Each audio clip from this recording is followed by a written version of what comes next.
Act 1, Scene 4. This is another short and frequently overlooked scene, but like Scene 2 it introduces some crucial ideas that will be developed later in the play. King Duncan and his eldest son Malcolm are waiting for Macbeth, Banquo and Ross to return to the castle, walking back from the heath where we left them in Scene 3.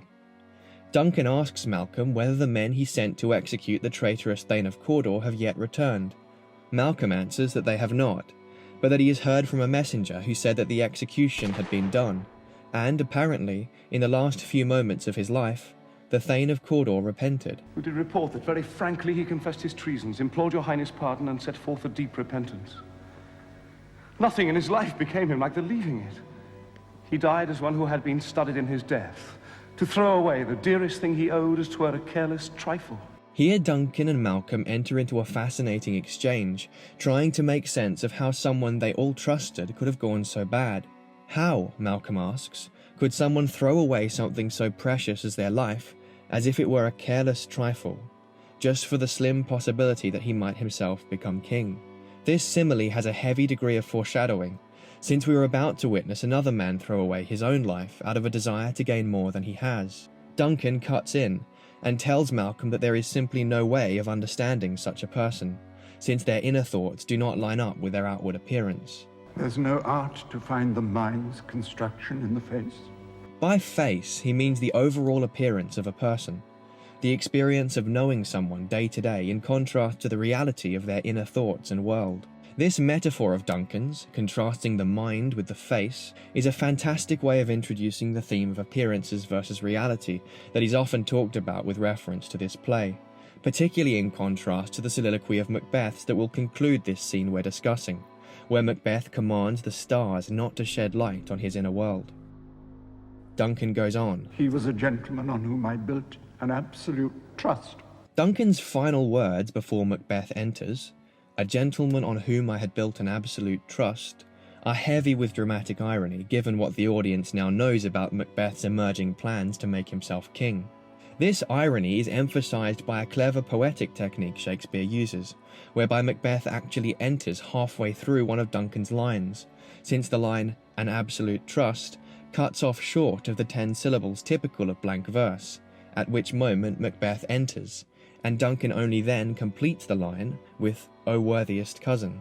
This technique of breaking up the line with some sort of action or event is a kind of enjambment which makes us even more strongly aware of the parallels between Macbeth and the former Thane of Cawdor, since each occupies one half of this broken up line.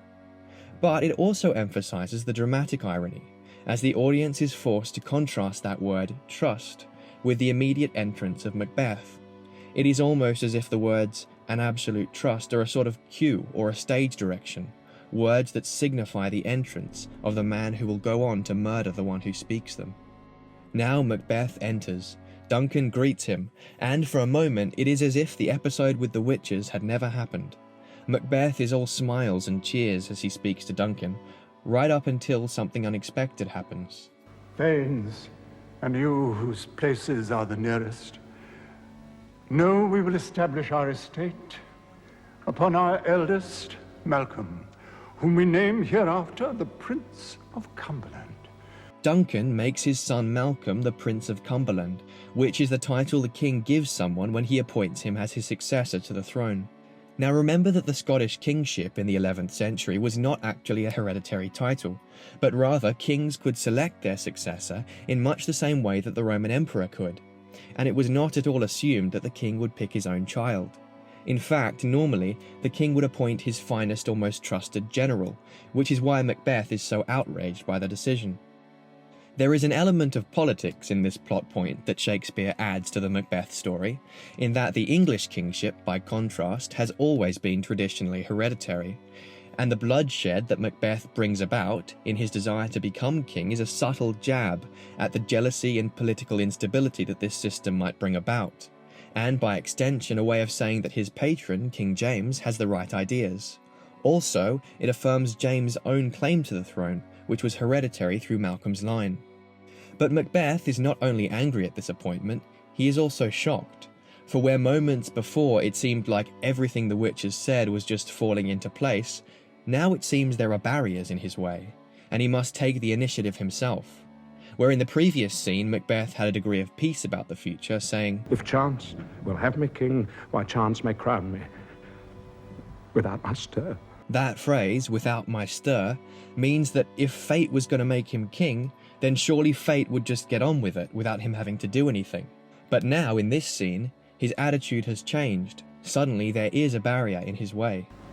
The Prince of Cumberland. That is a step on which I must fall down, or else all leap.